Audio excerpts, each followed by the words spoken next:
Welcome to the Gracie Academy. Hidong Gracie, Henry Gracie. We are here to discuss Gracie Survival Tactics, our specialized course for military and law enforcement professionals. After the UFC blew up in 1993, the very high-ranking military officials contacted our family, requested our assistance in developing a hand-to-hand combat program that would prepare soldiers for that unarmed combat possibility in the absolute least amount of time possible. We did that. Gracie Combatives was the beginning. Soon after, the law enforcement community jumped on board and said, wait a minute, we want something similar for the law enforcement, line of work. And we did it. Gracie Survival Tactics. 5 days, instructor certification program, 1 week course.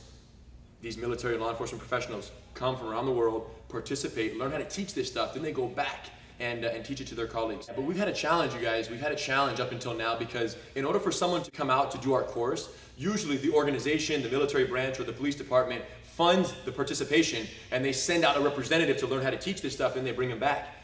But there are hundreds of thousands of military and law enforcement professionals out there who are parts of organizations, who are members of organizations and departments who have not had an instructor certified, let's say, and therefore they can't access this life-saving information just because their department or organization hasn't sent someone to get certified.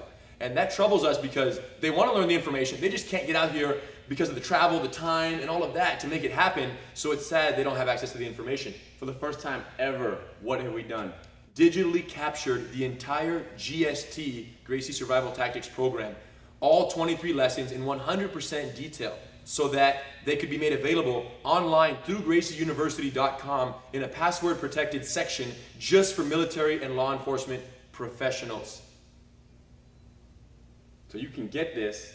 If your department is not willing to send you, you can still learn it. Get it online. Still learn it. Now, all of our GST certified instructors who have been teaching this at their departments or at their military bases, they might have forgotten a detail here and there. So if you're teaching it in 3 months down the road, you need to remember something, you have free access. So if you do the GST live full instructor certification course, you get online access for free. If not, you can purchase it and still learn the techniques from anywhere in the world for the first time ever. Now, for those of you who have no idea what the GST program is, and a lot of people often ask us, how is GST different from Gracie Jiu-Jitsu standard curriculum for the people? And it is so different. It's ridiculous. So to give you guys a little understanding of the difference, I think we can share with them kind of the GST truths or the pillars of understanding on which the GST program has been built and refined over the last 15 plus years. GST truth number 1, the bad guy always has the ambush advantage. GST truth number 2, the military or law enforcement professional should never grapple with the suspect or enemy. And GST truth number 3, in the street fight, there is no tap out. It doesn't exist. Let's talk about ambush advantage. The bad guy always has the ambush advantage. How come? Because they know when they're going to attack and the professional has no idea. Right. Here's this guy who has 3 or 4 warrants out for his arrest, gets pulled over, totally compliant, acting, yes officer, hands in the hood, oh great, you want my ID, whatever, 100% compliant, but he knows he has the warrants out for his arrest, and it's just a matter of time before the officer realizes that that guy feigns compliance, and then suddenly out of no warning, no notice, rushes the officer, ambushes him or her, and we've seen it too many times. I mean, the videos are out there, and it's a serious threat that faces military and law enforcement professionals every day they go to work. This is not like professional fighting. You have 2 people 10 feet apart from each other, a referee in the middle saying, okay, go. That's not how it works. No. It's completely different. So that's the sportive aspect of Jiu-Jitsu is very much like that. Right. We're squared off.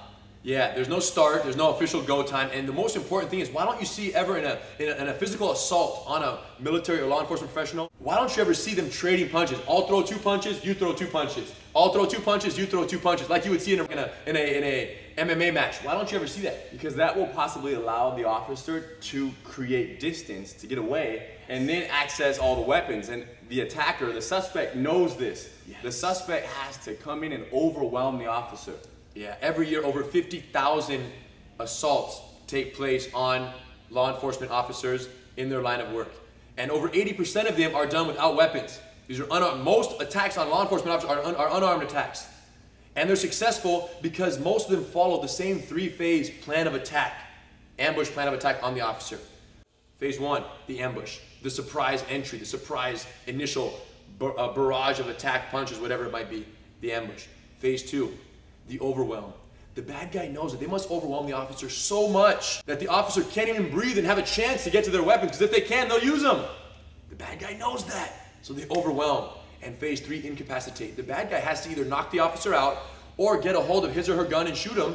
They have to, in order to guarantee their free escape. And that's why, from what I've heard, over 40% of law enforcement professionals who are shot in the line of duty are shot with their own weapons. So in the GST program, we acknowledge this inevitable reality that when the attack happens on a law enforcement or military professional in this close proximity, it's never with warning. Hey, we want to fight? Okay, hands up, on your mark, get set, go. It doesn't exist. It's a surprise attack, to say the least, and it doesn't give the officer the chance to access their weapons or their tools like they would like to. And we accept that, and we train that in the GST program, these surprise attacks. And most officers, most law enforcement professionals talk about the reactionary gap. Right. But it's tough to stay outside of this gap, because you have to talk to the suspect, you gotta take documentation, you gotta do all these things. Right. And now, of course, when I'm taking this document or I'm handing back the license, I'm in punch range. So reactionary gap is great, but as soon as you put yourself within touching or document transfer range, that's ambush range. And you don't have time to react with your weapons at that point. You have to be ready. GST truth number 2. Never by choice should a military or law enforcement professional grapple with the suspect or enemy. Of course not. They have a belt full of potentially dangerous weapons for either person. And if you're grappling, your gun, your taser, your pepper spray, whatever you have, knife, it's within range to be grappled from you. So why would anyone ever by choice grapple with the bad guy? No. Step away and use all those cool tools. Military and law enforcement professionals do not get paid to fight fair. They get paid to enforce the law, do what's right, and go home at the end of the day, safely. So to think I'm going to grapple in a fair fight doesn't exist in that line of work. And we get that. So people always say, well, if you're learning jiu-jitsu, you're encouraging the grapple. No! The reason the law enforcement organizations and military branches that bring us in, the reason they bring us in is not to encourage a grapple with the enemy, it's to teach them what they need to know to disengage from that grapple. Yeah, you can't defend yourself in a grappling situation if you don't understand it. You have to understand. There are 3 objectives that any law enforcement or military professional must be capable of accomplishing when the ambush takes place. Number 1, neutralize the initial threat. That initial barrage of punches, kicks, pokes, elbows, whatever that is, standing or on the ground, neutralize the initial threat. Which are usually strikes. Yes. So don't get knocked out. Right. If the guy pulls out a gun, shoot him. But if he rushes you with punches, number 1 is neutralize that initial threat, the strikes. Number 2, retain control of your weapons. Huge consideration in the grapple in the close quarter situation. And number 3, once those 2 objectives are met, achieve a position of advantage from where you can make the logical conclusion. Maybe it is to, take them down and handcuff them. Maybe it is to use your weapons, primary, secondary weapons, other force options, whatever it may be. But get to a position of advantage where you can have that breathing space to make the right decision. Every technique we teach in the fight is to break free. So learn how to grapple so you don't have to. Clear? Clear. Never grapple with the bad guy. And number 3, GST truth number 3. In the street fight, there is no tap out. What is tap out? Catch me in an arm lock. Tap, okay, you're gonna let go and keep fighting? Of course not. The guy's arm breaks. Even if you break, he still has one other arm to keep attacking. On PCP, guys get shot 3, 4, 5 times and keep fighting. So here's our belief. The traditional jiu-jitsu mindset that you just tap someone out doesn't apply when it's a fight for your life in the law enforcement military field. If it doesn't end with you neutralizing the threat and having the bad guy in handcuffs, it shouldn't be practiced.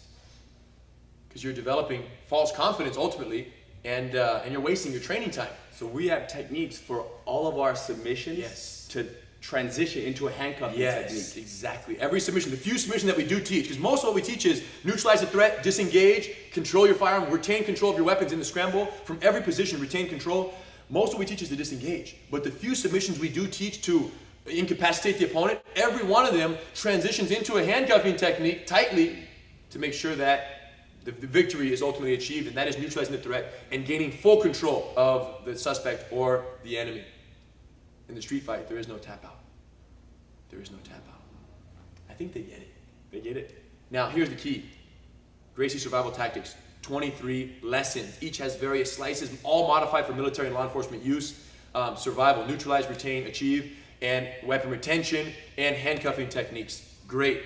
23 techniques, the full week-long instructor certification program. Wonderful. One concern, comment, question, problem we often get from our course participants, they say, Hito and Henner, this is great. These 23 lessons are incredible information, all life-saving techniques. But most of the time, we're only given 4, maybe 8 hours a year to teach our colleagues defensive tactics or hand-to-hand combat training, you know? We only get 4 to 6 hours, 4 to 8 hours a year to teach them. So we can't teach them 23 techniques. What do? In the GST program, not only do we give the full 23 lesson program, but at the end of that program, including in the online version, Hito and I break down what we believe should be the absolute core techniques someone in that line of work has to learn if they only have 4 hours of training. Can you revolutionize a police officer's, let's say, self-defense capability in 4 hours? Hito and Gracie, can you? Of course. These 4 techniques right here are 100% survival. 100%. They're the 4 techniques that if we could only know 4 techniques and go spend the rest of our lives and what do you think those, somewhere else, what do you think they're all based we on? need. What do you think they're based on, these techniques, these strategies, these bottom 100% most important ones? They're based on the threat scenarios, the ambush threat scenarios that have proven to be the most common and most problematic based on 15 years of practicing and getting feedback, the ones that have happened the most. So the 23 lessons is to give an instructor who's teaching this program the ability to say, well, we're going to teach these 4 or 5 right here, but let's add 3 or 4 more and let's pile them in all together. And that'll be the course that I do for my organization, since this is our line of work and this is what we do. So it depends. Are you working in airplanes? Are you working in pairs? Are you working solo? Are you out in the field on the border patrol 15 miles from their next backup agent? So it depends on your line of work, what moves become most important. But one thing is certain, all 23 lessons, 100% military and law enforcement friendly, and life-saving. All are there because they've proven to save lives over the years we've been teaching this program. We've had incredible feedback as well. They want to learn. Now they want to learn. What they got to do? They like it, okay? They're excited now. You have 2 options, my friends. If you're active duty, military, or law enforcement, you can either come to the Gracie Academy or one of our satellite schools when we host the 5-day instructor certification program. You can do that and get certified and then go teach your colleagues back home. GracieSurvivalTactics.com will have the locations and the schedule, the upcoming course dates. Now, we understand that many organizations are stuck in their old ways. A lot of organizations are like, no, if it has to do with jiu-jitsu, forget about it. If it has to do with any ground tactics, forget about it. Or we have no fun. Because they don't understand the GST truths. You would never want to grapple with a bad guy, and you can't defend against that which you don't understand. So therefore, you have to break free and get to your feet. They don't understand that you need to learn grappling to get out of grapple. Separate issue. Sometimes the chief is like just too stuck in his ways. So if your chief won't finance your participation in this course, how else are you going to get access to it? GracieUniversity.com/GST. And you can learn more about accessing the program online. Of course, this is not open to the public. The online GST program is 100% for military and law enforcement professionals. So you'll be asked to input some information regarding your active duty status. We'll verify your status as that professional, and then you'll be granted access through Gracie University. You can access that information, learn it, maybe share it with your buddies. But to become a certified instructor and to be fully capable of teaching this to your colleagues, you would then eventually want to participate in the live course here or one of the ones we hold externally. So they can already have the majority of the information understood. Yes. And then one day find time and get the clearance to come here and do the course, and they're already ahead of the game. And absolutely, 100% recommended. And a couple side notes. If a technique gets modified or updated, we're going to update it online as well. So if you have the course and we change 2 slices, next week when the new GST, or we get some feedback from a military law enforcement professional who uses these techniques, we modify, we update, it goes to the web, and guess what? You have full access. You just said it right there. When we get feedback, we modify. So we've been doing jiu-jitsu for like 70, 80 years. So what that means is that it hasn't stopped modifying for those 70, 80 years. And even today, when you give us your feedback, we really appreciate it. So absolutely, keep it up. You guys, we'll see you online, or we'll see you here at the Gracie Academy, Gracie Survival Tactics. It's saving lives. And we'll see you on the other side. Keep it real.